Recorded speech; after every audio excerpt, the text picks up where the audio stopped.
Fui una esposa infiel y engañé a mi esposo con un empleado dentro de la tienda de mi familia. Él lo descubrió todo y me destruyó en el tribunal. Perdí todo, hijos, tienda e incluso al bebé que estaba esperando. Si te gustan las historias de traición y venganza, dale like al vídeo, suscríbete al canal y activa la campanita para recibir notificaciones de nuevas historias. Soy Mariana, hoy tengo 34 años, pero la historia comenzó cuando tenía 26. Conocí a Eduardo durante el último año de la carrera de Administración en la Universidad Panamericana, en Guadalajara. Estudió publicidad y desde el principio fue el tipo de persona que llamaba la atención por su tranquilidad y seguridad. Nos conocimos en un seminario sobre emprendimiento y en menos de 2 meses ya estábamos en una relación seria. Fue ese tipo de pasión abrumadora, con noches de insomnio haciendo planes e intercambiando ideas sobre el futuro. En mi cabeza él era el compañero ideal. Creativo, amable y me hizo reír incluso en los días más oscuros de la universidad. Al graduarnos, Eduardo decidió abrir su propia agencia de diseño y marketing digital. Empezó siendo algo pequeño, con 2 amigos, y en pocos meses ya estaban dando servicio a algunos negocios locales. Yo, en cambio, me fui directo a trabajar con mi padre en la tienda de electrodomésticos de nuestra familia, que estaba ahí mismo en el centro de Guadalajara. Era un entorno que conocía desde pequeña, pero ahora tenía responsabilidades reales, contratos, negociaciones, clientes difíciles. Mi padre, José Luis, era estricto pero justo. Él siempre decía, los negocios familiares son más complicados porque el dolor del fracaso golpea doblemente. La boda se realizó rápidamente. Menos de un año después de graduarnos, tuvimos una ceremonia sencilla con solo nuestros padres, hermanos y amigos más cercanos.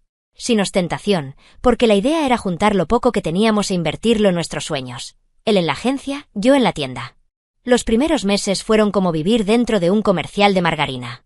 Compartíamos el alquiler de un modesto apartamento, cocinábamos juntos, veíamos series de corrido, planeábamos viajes que nunca llegábamos a realizar. Incluso las dificultades financieras al principio parecían soportables al dividirlas en 2.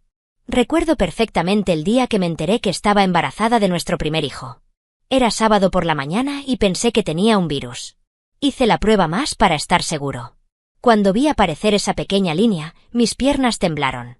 Eduardo estaba tan emocionado que empezó a llorar antes de que yo pudiera decir algo. Tuvimos un niño al que llamamos Matías. 2 años después, llegó Isabela. Me sentí la mujer más realizada del mundo. Una familia hermosa, 2 hijos sanos, un marido presente y una rutina que, a pesar del cansancio, tenía ese buen sabor de pertenencia. Pero tampoco voy a romantizarlo. Con 2 niños pequeños y 2 negocios que gestionar, el estrés se ha convertido en el tercer residente de la casa. Las noches de insomnio, el cansancio acumulado, las exigencias, todo ello fue desgastando ese brillo inicial.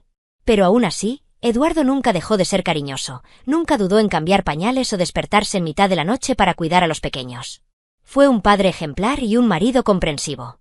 Cuando me sentía abrumado, él siempre decía, «Somos un equipo, ¿recuerdas?» Y lo creí con todo mi corazón. A los ojos de todos éramos la pareja perfecta. Nuestros amigos nos pusieron como ejemplo de colaboración y complicidad. Incluso mis tíos dijeron que parecía sacado de una telenovela, y yo me reí y me pareció gracioso. Pero dentro de mí ya empezaban a aparecer pequeñas advertencias. Nada grave, nada escandaloso, solo esa sutil sensación de que algo estaba cambiando. Que estaba cambiando. Pero lo escondí debajo de la alfombra. Tenía una tienda que administrar, 2 niños pequeños y una casa entera que mantener en orden. No había espacio para cuestionar los sentimientos. Y fue entonces cuando la vida decidió obligarme a mirar. La muerte de mi padre fue uno de los momentos más dolorosos de mi vida. José Luis siempre fue un pilar, duro, exigente, pero un maestro generoso. Cuando se fue, sentí como si un pedazo de tierra bajo mis pies hubiera desaparecido. Mi madre, doña Teresa, entró en un duelo silencioso, de esos que se traducen en un desapego total. Un día me llamó a la cocina, con la voz temblorosa, y me dijo, «No aguanto más. La tienda es tuya ahora». Y así, sin ceremonia alguna, asumí lo que se convertiría en el mayor desafío, y también la mayor transformación, de mi vida. Nunca imaginé que sería bueno en eso. Pero cuando lo necesité, me entregué a una obsesión que incluso daba miedo. Contraté un nuevo equipo, cambié el sistema de gestión, eliminé antiguos proveedores y establecí alianzas con marcas más modernas. Invertí mucho en lo digital, redes sociales, marketplace, logística integrada. El primer año fue un caos, pero un caos prometedor. ¿El segundo? Fue el pico. Logramos metas que mi padre llamaba imposibles. Dupliqué mis ganancias, abrí una segunda unidad y me invitaron a un panel de jóvenes empresarias de Jalisco. Fue en ese momento cuando me di cuenta. Había dejado de ser solo Mariana, madre y esposa. Yo era el dueño de un imperio en crecimiento. Eduardo seguía todo con admiración. Al menos eso es lo que parecía. Compartí con él cada pequeño logro, cada obstáculo superado. Pero con el tiempo comencé a notar que sus ojos se cansaban cada vez más y que su silencio durante las comidas se hacía más largo. Hasta que una noche cualquiera, entre una copa de vino y los niños jugando en el salón, me dijo, quizás sea mi momento de parar. Confieso que me sorprendí. Me explicó que no quería que nuestros hijos fueran criados por niñeras, que quería estar más presente, que su negocio estaba estancado y que, honestamente, cuidar la casa y la familia le parecía más gratificante que luchar por clientes desagradecidos. Me pareció un gesto noble. Honestamente admiré la decisión. Era raro ver a un hombre elegir el hogar y los hijos en lugar de seguir luchando por el éxito. En el fondo, me sentí validada. Yo apoyaría la casa, él mantendría la armonía. Era lo opuesto a lo que vi durante mi niñez. Mi madre trabajando muy duro mientras mi padre trabajaba jornadas de 12 horas. Cambiamos los papeles y al principio parecía un baile ligero, sin tropiezos. Eduardo se convirtió en un padre aún más presente, llevando a los niños a la escuela, preparando el almuerzo, limpiando la casa. Él sonrió fácilmente y pensé que era lindo haciéndolo. Pero, entre los elogios y la rutina, algo en mí empezó a cambiar. Llegaba tarde a casa, exhausto por las reuniones, los plazos y los objetivos. Y allí estaba, con delantal y olor a comida en el aire, hablando de lo que Matías aprendió en la escuela o del dibujo que Isabela hizo con pegamento y brillantina. Sonreí, pero algo dentro de mí se marchitó. ¿Fue envidia? ¿Cansancio? ¿Frustración? No lo podía explicar, pero me sentí excluido. Mientras Eduardo vivía cada detalle de la infancia de nuestros hijos, yo solo los veía dormir. Cuando me di cuenta, comencé a saltarme las cenas en casa solo para evitar enfrentar ese contraste. Desde fuera, éramos la encarnación del progreso moderno. La mujer empoderada y el hombre que rompe estereotipos. Pero por dentro me sentía cada vez más desconectado de todo. Me miré al espejo y ya no veía a aquella Mariana que soñaba con ser madre. Era una empresaria impecable, sí, pero también era una mujer solitaria, con la culpa acumulándose sobre sus hombros y con el corazón vacío a pesar de su éxito. Lo más cruel fue darme cuenta que, mientras yo estaba inmersa en el trabajo, Eduardo parecía feliz. Lleno. En paz. Y eso, por horrible que sea decirlo, empezó a molestarme profundamente. Al principio, me decía a mí misma que era una mujer afortunada. Tenía un marido presente, 2 hijos increíbles, una empresa exitosa. ¿Quién en su sano juicio se quejaría de eso? Y por un tiempo, me convencí de que esta era la vida que siempre quise. Pero, a medida que fueron pasando los meses, esa sensación de equilibrio empezó a dar paso a una sutil incomodidad, una extraña punzada que aparecía en mi pecho cada vez que veía a Eduardo relajado en el sofá, con Isabela tumbada en su regazo y Matías contándome alguna aventura del colegio mientras yo, todavía con tacones y con el maquillaje corrido, apenas podía sacar la llave del bolso. Fue como si me hubiera convertido en un visitante en mi propia casa. Mis hijos empezaron a correr hacia Eduardo primero cuando algo sucedió. Sus conversaciones tenían códigos, bromas internas, cosas de las que yo ya no era parte. Y me dolió, porque vi cuánto lo amaban, cuánto él realmente estaba allí, completo. Mientras yo siempre estaba corriendo. Siempre conectado a un problema, un email, un objetivo. Y por la noche, cuando todos dormían, yo miraba al techo de nuestro dormitorio y me preguntaba, ¿cómo llegué a estar así? La gota que colmó el vaso no fue un gran acontecimiento, sino una sucesión de pequeños momentos. Llegar a casa y ver la mesa puesta con servilletas de tela cuidadosamente dobladas. Escuchar a Eduardo comentar que el pastel escolar de Isabela había sido un éxito porque tuvo la idea de ponerle doble relleno. Sentir que todo lo que solía hacer con el amor ahora era solo parte de una rutina que ya no era mía. Y lo peor, en lugar de reconectarme, comencé a evitarlo. Trabajando hasta tarde. Aceptar reuniones que podrían ser correos electrónicos. Inventando eventos en la tienda que ni siquiera requerían mi presencia. Todo para evitar sentir lo que sentía por dentro. Con el tiempo comencé a sentirme enojado con él. Una ira silenciosa y disfrazada, oculta tras un elogio mecánico. Porque mientras yo me hundía en el agotamiento emocional, él parecía pleno, ligero, casi orgulloso de lo que se había convertido. ¿Y yo? Simplemente me sentí como si me estuviera cayendo a pedazos. Empecé a preguntarme si había tomado la decisión correcta. Si aquella decisión que parecía tan moderna, tan progresista, no me hubiera robado más de lo que imaginaba. Eduardo se convirtió en el buen padre, el hombre sensible, mientras que yo era la jefa dura, la madre ocupada, la que solo aparecía para exigir o poner límites. Me sentí desechable. Insustituible en el trabajo, pero invisible en casa. Y eso creó una amargura que no pude nombrar. A veces lo miraba y quería gritar. ¿Sabes lo que es tener el peso de una empresa entera sobre tus hombros? Pero me lo tragué. Y sonríe. Y yo le decía que bien, cariño, cuando me contaba emocionado el nuevo programa de actividades educativas que había creado para los niños. En mi interior, lo único que podía pensar era en lo injusto que era que él estuviera viviendo la mejor parte mientras yo me estaba convirtiendo en una versión endurecida de mí misma. Y fue en ese abismo interior que todo empezó a derrumbarse. Empecé a querer escapar. Me encontré deseando cosas que yo mismo consideraba absurdas. La atención de alguien que me viera como mujer, y no solo como proveedora. El alivio de sentir que todavía tenía algún tipo de control sobre quién era. Y así, sin darme cuenta, dejé un hueco abierto. Pequeño, casi imperceptible, pero se convertiría en el agujero por el que se derrumbaría todo lo que había construido. Cuando empezó la pandemia, la tienda estuvo a punto de cerrar.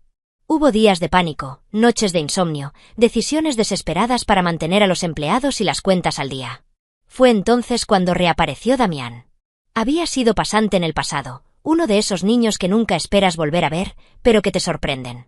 Yo era más maduro, lleno de ideas sobre comercio electrónico, logística, entrega. En poco tiempo se convirtió en mi mano derecha. Parecía ver todo lo que estaba pensando incluso antes de que hablara. Y, en un momento en el que me sentía invisible en el mundo, ser vista así, me afectó. Damián tenía 25 años. De color marrón claro, ojos grandes y vivaces y una sonrisa que siempre parecía estar en medio de una broma interna. Él era inteligente, directo y nunca me trató como jefe. La trató como a una mujer. Todo empezó con cumplidos tontos. ¿Deberías sonreír más? Tu cara cambia. Luego hubo miradas que duraron un segundo más de lo debido. Comentarios por mensaje fuera de horario de oficina. Un meme, una pregunta innecesaria sobre mi día. Lo sabía. Por supuesto que lo sabía. Pero en esa burbuja de tensión, incertidumbre y necesidad, cada mensaje suyo parecía un escape. No fue todo a la vez. Comenzó lentamente, casi como si no fuera real. Un toque accidental en la mano, un cumplido sobre mi perfume, una conversación demasiado personal al final de una reunión. Hasta el día en que, solo en la oficina, con la mitad del equipo trabajando desde casa, se apoyó en mi hombro cuando le mostré un gráfico en la computadora. Podría haberme alejado. Podría haber dicho no. Pero no lo dijo. Lo miré y vi en sus ojos exactamente lo que quería volver a sentir, deseo. Y en ese momento, el mundo fuera de la habitación desapareció. Dejé que sucediera. Y luego dejé que sucediera de nuevo. Los mensajes entre nosotros se volvieron más atrevidos, más íntimos. Empezamos a hablar hasta el amanecer. Hablamos de trabajo, de la vida inevitablemente, de Eduardo. Y aquí empieza la parte más repugnante de mi recuerdo. Porque sí, hablé de él. Hablé como si fuera una carga, como si él fuera el culpable de que me sintiera sola. Damián me escuchó, asintió, dijo que yo merecía más. Y yo, cegado por un momento de validación, dejé que pintara a Eduardo como un tipo pobre. Una figura que hasta hace poco era mi compañera de vida, y que ahora, por mi culpa, se convirtió en motivo de burla. Comencé a compartir con Damián una parte de mi vida que nunca debió salir de mi casa. Le traje sentimientos que aún no había digerido. Y cuanto más me adentraba en ello, más justificaba mi comportamiento con la narrativa de que Eduardo me había abandonado emocionalmente. Que él estaba viviendo la parte buena, y yo necesitaba permitirme vivir algo también. ¿Fue egoísmo? Sí. Pero en ese agujero en el que me encontraba, solo vi lo que quería ver. Y Damián alimentó eso con cada dulce palabra, con cada cumplido susurrado. Era una adicción. Un alejamiento de la realidad que, en el fondo, sabía que no duraría. Excepto que seguía adelante. Continué aunque sabía que estaba a punto de perderlo todo. Continué incluso después de llevarlo a la tienda fuera de horario, dejándolo que me tocara en un espacio que anteriormente había sido un símbolo de mi fuerza y ahora se convirtió en el escenario de mi caída. Fue como si una parte de mí quisiera ser descubierta. Como si necesitara que alguien me sacudiera y me dijera, mira lo que estás haciendo. Pero nadie lo dijo. Ni siquiera yo. Me miré al espejo y ya no me reconocí. Pero aún así seguí adelante. Hasta el día en que todo se vino abajo. Era un sábado soleado, durante un partido de fútbol infantil, de esos en los que los padres gritan más que los niños. Matías estaba emocionado y Eduardo vibraba con cada toque de balón como si fuera la final de un campeonato. Estaba distraído, cansado de una semana ocupada, pero feliz de estar allí. O de pretender estarlo. En medio del partido, Eduardo se dio cuenta que había olvidado su celular en el auto y me pidió el mío para grabar el gol de Matías. Lo entregué sin pensarlo. ¿Por qué lo pensarías? Eso se convirtió en un hábito. Usaba mi celular todo el tiempo para tomar fotos de los niños, llamar a mi madre, enviar mensajes a los maestros. El problema es que esta vez no estaba sonriendo cuando devolvió el dispositivo. Él ni siquiera dijo nada. Él simplemente se quedó mirando la pantalla, congelado, con el rostro pálido. Su expresión se endureció, como si intentara no vomitar en medio del campo. Le pregunté qué pasaba, pero él fingió que no era nada. Se quedó allí, mirando el partido, como si no acabara de leer una sentencia de muerte. Fue solo en el camino a casa que me di cuenta. Apenas me hablaba. Cuando llegamos, dijo que tenía dolor de cabeza y fue directo a su habitación. Él cerró la puerta con llave. Me fui a dormir al sofá esa noche. Al día siguiente, su silencio fue como un cuchillo. Intenté actuar con normalidad, hacer café, comentar sobre la escuela de los niños, cualquier cosa, pero él solo respondía con un ajá o un vale. Edward nunca fue de los que gritaban, pero su forma de mantenerse en silencio era 10 veces peor. La casa se convirtió en un campo minado. Los niños se dieron cuenta, por supuesto. Matías preguntó por qué papá estaba tan callado. Isabela me abrazó más fuerte antes de irse a dormir. Empecé a sentir pánico en el pecho, como si en cualquier momento el suelo fuera a desaparecer, y así fue. El lunes encontré mi ropa doblada en el sofá de la sala. Él no dijo una palabra. Simplemente me miró cuando bajé las escaleras y me dijo, «A partir de hoy, dormirás aquí». Me reí nerviosamente. Pensé que era una exageración. Pero la mirada en sus ojos era la de alguien que ya no me veía como su esposa. Ni siquiera como ser humano. Empecé a preguntarle qué estaba pasando y le rogué que hablara conmigo. Fue a la cocina, tomó un vaso de agua y dijo, con una calma aterradora, «¿Sabes lo que pasa? Y si hubieras intentado ocultarlo, habrías borrado los mensajes». La vergüenza ardía dentro de mí. Ni siquiera recordaba qué mensajes había visto. Eran muchísimos. Tantas palabras desagradables, burlonas e íntimas. Y allí, frente a él, me sentí más pequeño que una mota de polvo. Él no gritó. Él no me maldijo. No rompió nada, él simplemente siguió caminando alrededor de la casa como si yo no estuviera allí. Eso fue mucho peor. Eduardo siempre fue un hombre tranquilo, pero su silencio esa semana me destruyó. Porque el silencio lo decía todo. Y lo peor, no pidió explicaciones. Él no quería saber por qué. Él ya había decidido borrarme de su vida. En los días siguientes se limitó a las funciones básicas. Preparé café para mis hijos, organicé sus mochilas, lavé los platos. Pero conmigo era como si fuera un fantasma. Intenté escribir una carta. Intenté hablar. Pero él simplemente dijo, «No tengo nada más que hablar contigo». Y cada vez que repetía esto, sentía que un pedazo de mi pecho se desmoronaba. No sabía aún que esta era solo la primera fase de lo que había planeado. Porque Eduardo no era de los que explotan. Él era del tipo constructor. Y ahora, él estaba construyendo mi ruina, paso a paso, con la precisión de un cirujano. El silencio se convirtió en una estrategia. Pensé que Eduardo simplemente estaba procesando todo, tal vez esperando una disculpa, tal vez tratando de entender dónde se había equivocado. Pero en realidad ya estaba actuando. Sin hacer mucho ruido, contrató a un abogado. No cualquiera. Un especialista en derecho de familia de un pueblo vecino, discreto pero implacable. Me enteré de esto por el aviso de recepción de la tienda, cuando recibí una carta a su nombre, enviada directamente a mi nombre profesional. Dentro, una citación. El primero de muchos. Eduardo no iba a hablar. Él iba a la guerra. Él reunió todo junto. Impresiones de mensajes, tiempos de conexión, acceso al backup de mi celular sincronizado en mi computadora de casa.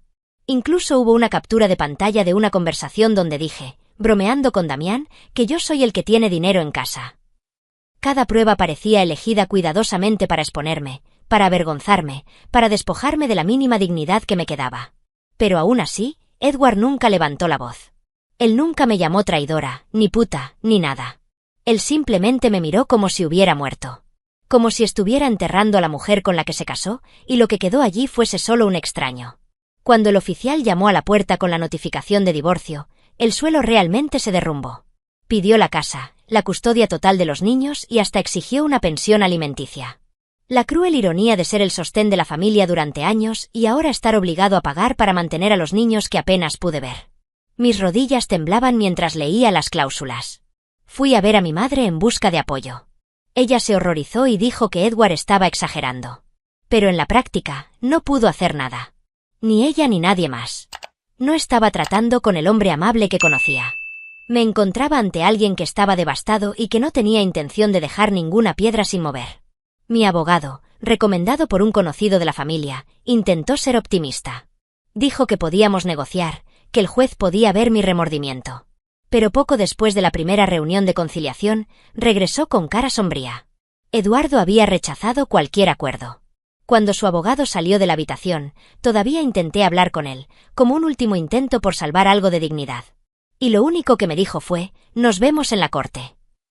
Esas 4 palabras resonaron más fuerte que cualquier grito. Eduardo no quería justicia. Él quería verme pagar. El proceso fue cruel.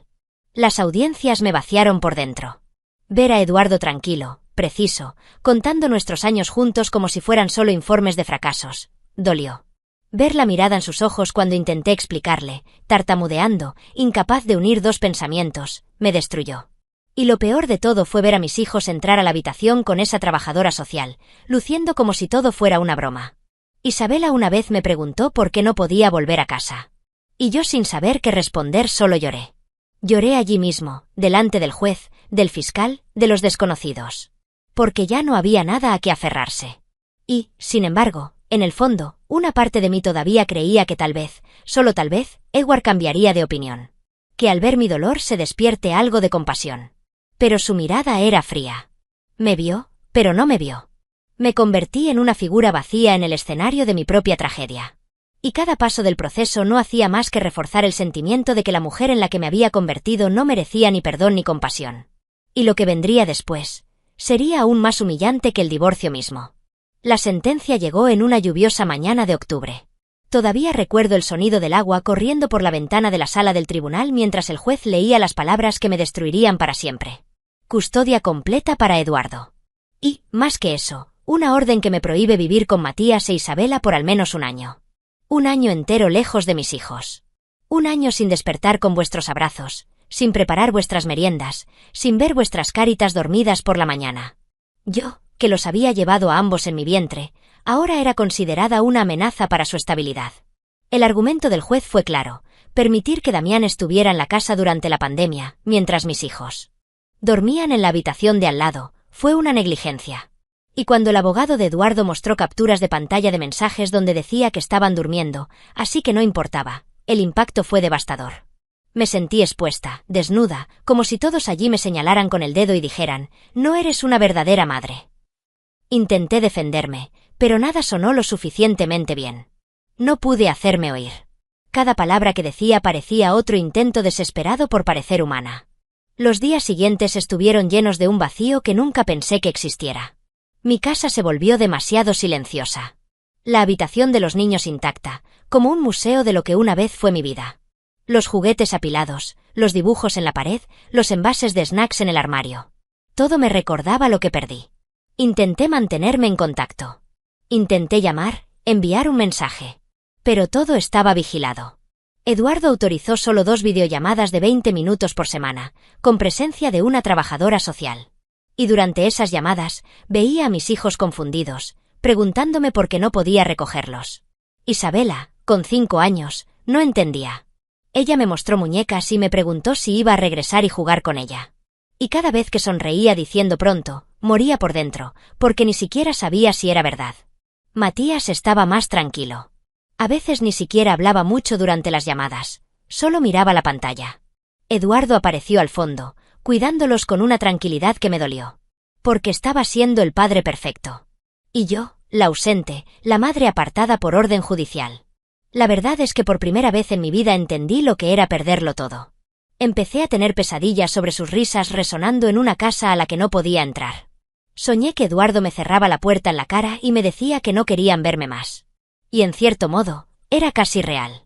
porque la distancia hacía que cada semana pareciera más difícil reconectarnos. Los niños se estaban adaptando a la vida sin mí.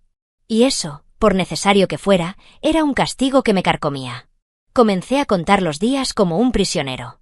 Cada amanecer era otra línea invisible marcada en el muro de la culpa. Y aún con todo este sufrimiento, el mundo que nos rodea no se detuvo.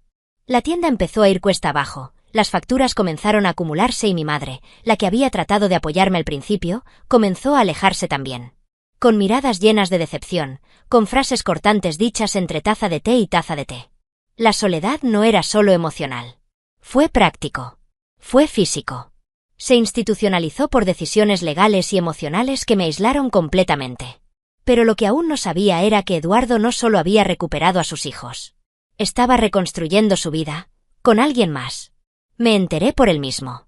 En una de las raras ocasiones en que nos reunimos para ocuparnos de los últimos trámites de la tienda, Eduardo soltó la bomba sin siquiera cambiar el tono de voz. Hablé con la esposa de Damián, se llama América. Por un momento pensé que era una provocación. Pero parecía sincero, casi tranquilo. Explicó que la había buscado para decirle la verdad. No por venganza, sino por empatía. Dijo que nadie merecía vivir en la oscuridad. Me quedé en shock. No sabía qué decir. Su nombre me resultaba extraño, como el nombre de un desconocido que de repente también formaba parte de mi desastre. Dijo que a América le habían diagnosticado cáncer de útero 2 años antes. Tenía un bebé pequeño, fruto de un embarazo complicado y lleno de riesgos. Durante la pandemia, mientras Damián me enviaba mensajes traviesos en mitad de la noche, ella estaba amamantando a un bebé y haciendo fisioterapia para volver a caminar con normalidad. Sentí un sabor amargo en la garganta. Porque hasta ese momento solo pensaba en cómo mi mundo se había derrumbado. No tenía idea de que había otra mujer, herida por mí, tratando de recoger los pedazos de una vida aún más frágil que la mía. Eduardo dijo que cuando le contó todo, ella se derrumbó. Vomitó. Él gritó. Y luego lloró durante horas. Él se quedó con ella esa noche. No de manera íntima, sino como apoyo humano. Un hombro que entendió el dolor de ser traicionado, engañado, intercambiado. En los días siguientes empezaron a hablar más. Compartir dolor, historias, frustraciones. Se conectaron no a través de la pasión, sino a través del dolor. Mientras yo me hundía en el arrepentimiento y la soledad, ellos se curaban juntos. América y Eduardo. 2 corazones aplastados que se aferraron uno al otro para evitar hundirse por completo. Al principio pensé que era solo eso, apoyo mutuo. Pero cuando me enteré de que pasaron el año nuevo juntos, me di cuenta de lo que estaba pasando. Él no solo me borró de su vida. Él me reemplazó. Con una mujer que, irónicamente, quizá merecía ese lugar mucho más que yo. América tenía dignidad, tenía cicatrices que nunca intentó ocultar, tenía un bebé en sus brazos y una historia de lucha en su espalda. ¿Y Eduardo? Eduardo parecía en paz a su lado. El hombre que destruía ahora estaba sonriendo nuevamente. No conmigo. No con nuestros hijos. Pero con alguien que sufrió por mi culpa. Cuando vi una foto de ellos, enviada por error por un amigo en común, algo dentro de mí se quebró. Estaban en un parque, ella con el pelo recogido, él empujando un cochecito de bebé. Parecían una familia. Una familia que hubiera podido ser mía, si no hubiera tirado todo a la basura. Y por mucho que me doliera admitirlo, entendí en ese mismo momento que tal vez estaba mejor así. Que tal vez había encontrado a alguien que no le haría de escalera emocional. Alguien que no lo dejara morir mientras ella brillaba sola en el escenario del éxito. Quería odiar a Estados Unidos. Juro que lo intenté. Pero ¿cómo puedo odiar a alguien que fue traicionado junto conmigo? ¿Cómo puedes despreciar a una mujer que también lo perdió todo, pero eligió reaccionar con dignidad? No funcionó y lo peor fue saber que mientras yo cargaba con el peso de la culpa y la pérdida, ella estaba sacando lo mejor de Eduardo, el hombre al que destruí. Un hombre nuevo, reconstruido desde dentro, más atento, más sensible, más fuerte. Y lo peor estaba por venir, porque el universo no había terminado de castigarme. La caída no tuvo fondo. Fue como caer en un pozo sin fondo, aferrándome a las paredes que se derrumbaban junto conmigo. La tienda, que ayudé a transformar en un referente en la región, se convirtió en mi prisión emocional. Los clientes dejaron de aparecer. Comenzaron a circular rumores. Los empleados dimitieron. Mi madre, que hasta entonces me había dejado ocupar una habitación trasera como cortesía, finalmente me llamó para hablar.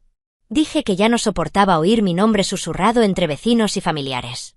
Él me pidió que me fuera. Incluso me sacó del lugar que mi padre construyó para mí.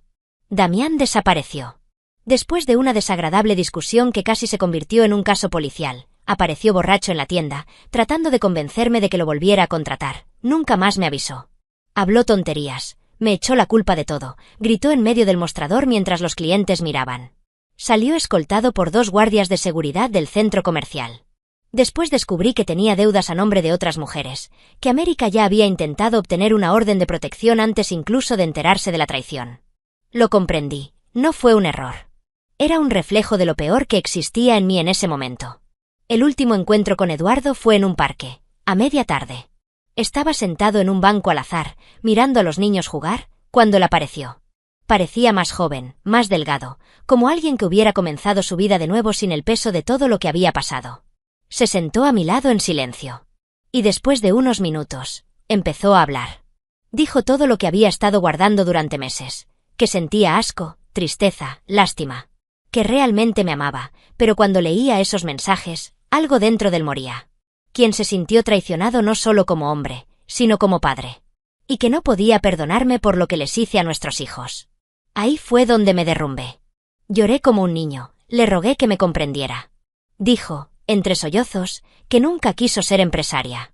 Que mi sueño era quedarme en casa, jugar con los niños, encargarme de su almuerzo, llevarlos y traerlos de la escuela. Que yo me hice cargo de la tienda por obligación, por honor a mi padre, pero que en realidad lo que quería era estar con ellos.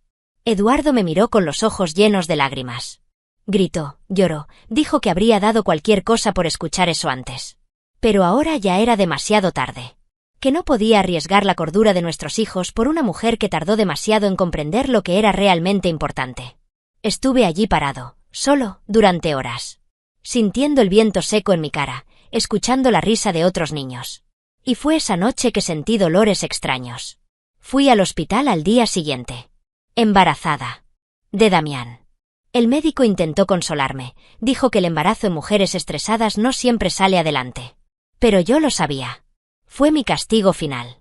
Perdí a ese bebé como perdí todo lo demás, por malas decisiones, por ceguera emocional, por arrogancia. Estuve hospitalizado durante 3 días. Nadie me visitó. Mi madre tampoco.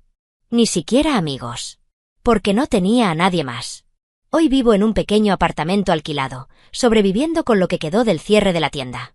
Hago algunos trabajos de consultoría, pero nadie me contrata realmente. Mi nombre se convirtió en sinónimo de escándalo. Mis hijos, bueno, ahora los veo 2 veces al mes, con supervisión. Están creciendo bien. Eduardo se casó con América, según tengo entendido.